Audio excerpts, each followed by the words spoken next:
Hey, I'm Talani Person, and I hope all is well with you in spirit, in soul, and in body.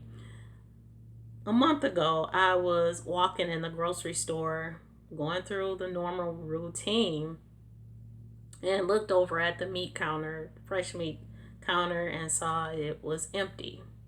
Then strolled down the aisle where the meat was, and the whole row was empty. Tears swelled up in my eyes, and that's when I began to deal with the psychological effects of what the pandemic is causing. Now, I want to say that my faith is still in God. I still believe in God's sovereignty, and I still believe God has a way of escape and a future for all of us. The thing is that when we get into that state where we are affected in our emotions, in our thoughts, and processing things, and anxiety wants to rise up, those are just simply indicators that our spirit, our soul, and our body is thirsting for God's presence. It is thirsting for a solution from God. Now, in John chapter 14, Jesus promised that he will leave us with peace. And he started out with that chapter saying, for our hearts to not be troubled, to believe in God. So, what do you do when you get into a state of uncertainty?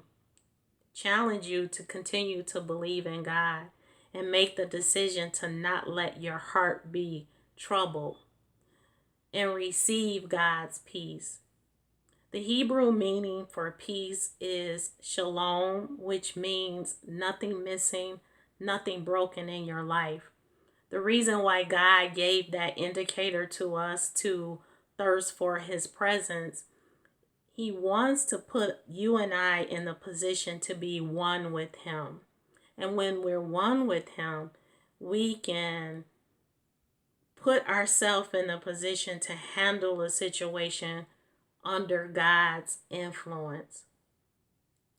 Now, Jeremiah 29, verse 11 says that God has thoughts of peace for us, that he has a plan for us.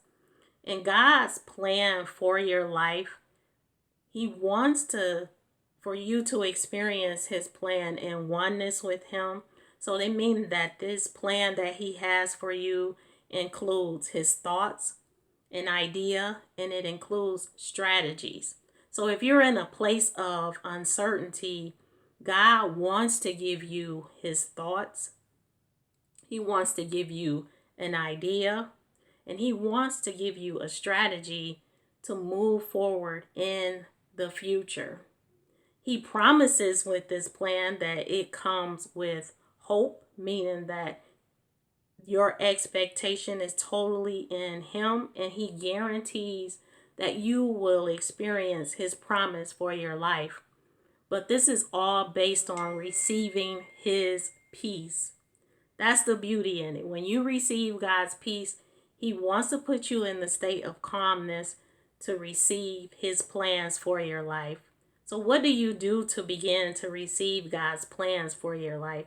Number one is when you're in this state of uncertainty and your emotions are all over the place and you're feeling challenged, is pray to God. He promised that he will listen to anyone who comes to him. But the most important part into getting a greater understanding of this, God wants you to seek to understand him. The sovereignty of God does not look to be popular. He looks to be understood. The reason why he wants you to understand him, he wants you to see life the way he sees it. He wants you to think the way he thinks. And he wants you to execute his plans for your life the way he would do it. So, part of seeking God is personal growth. And I would just challenge you when you get into that personal growth place, your perception about life and how you see this situation, any situation that you're going through, God will give you a plan for it. and you'll be able to look at it at a different way, and that open your mind up to his strategies to do it under his influence.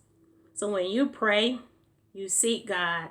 The next part is desiring to live his plans, desiring for his peace to regulate your mind and your emotions, your determination, your will, and stretching forward in whatever it is that he has for you.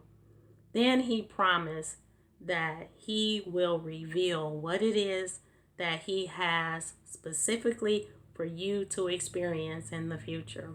So I challenge you to continue to own your truth and live your vision. Blessings.